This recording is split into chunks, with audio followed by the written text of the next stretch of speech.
Friends, Bharat అలాగే West Indies జట్ల మధ్య జరిగిన మ్యాచ్ చాలా ఉత్కంఠభరితంగా సాగింది. ఆఖరిలో సంజు శాంసన్ కొట్టిన ఒక 6, ఒక 4 2 నిజంగా చెప్పాలంటే ఒక చారిత్రాత్మకమైన విజయానికి దారి తీసింది. ఒక సూత్రధారిగా సంజు శాంసన్ మారాడు అని చెప్పొచ్చు. మ్యాచ్ తర్వాత టీమిండియా హెడ్ కోచ్ గౌతమ్ గంభీర్‌ను ఇక చాలా ఆత్మీయంగా హత్తుకోవడం క్రికెట్ ప్రపంచంలో హాట్ టాపిక్‌గా మారింది.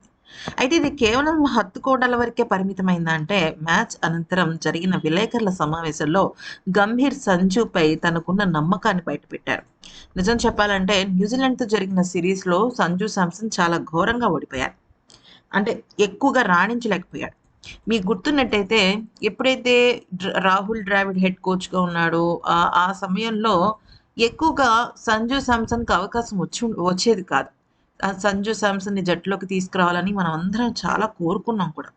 కానీ అప్పుడు అది జరగలేదు.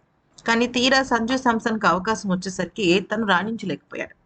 అప్పట్లో గౌతమ్ గంభీర్ నిర్ణయాన్ని తప్పుపట్టారు. సంజు శాంసన్ ఫెయిల్ స్టార్‌గా మారిపోయాడు. ఎందుకు ఇస్తున్నారు మళ్ళీ మళ్ళీ అవకాశాలంటూ పెద్ద ఎత్తున డిమాండే జరిగింది. అయితే దాని గురించి గంభీర్ చాలా క్లియర్‌గా చెప్పాడు. సంజు శాంసన్ కేవలం ఒక ఆటగాడు మాత్రమే కాదు. అతడొక వరల్డ్ క్లాస్ ప్లేయర్. అతని ప్రతిభ గురించి ఎవరికీ సందేహాలు అవసరం లేదు.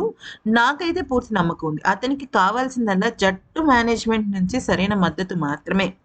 జట్టుకు అత్యంత అవసరమైన సమయంలో, అది కూడా సెమీఫైనల్స్‌కి వెళ్ళే కీలకమైన మలుపు మ్యాచ్‌లో తన అసలైన సామర్థ్యాన్ని ప్రపంచానికి చాటి చెప్పాడు. ఇంతకన్నా కావాల్సింది ఏముంటుంది?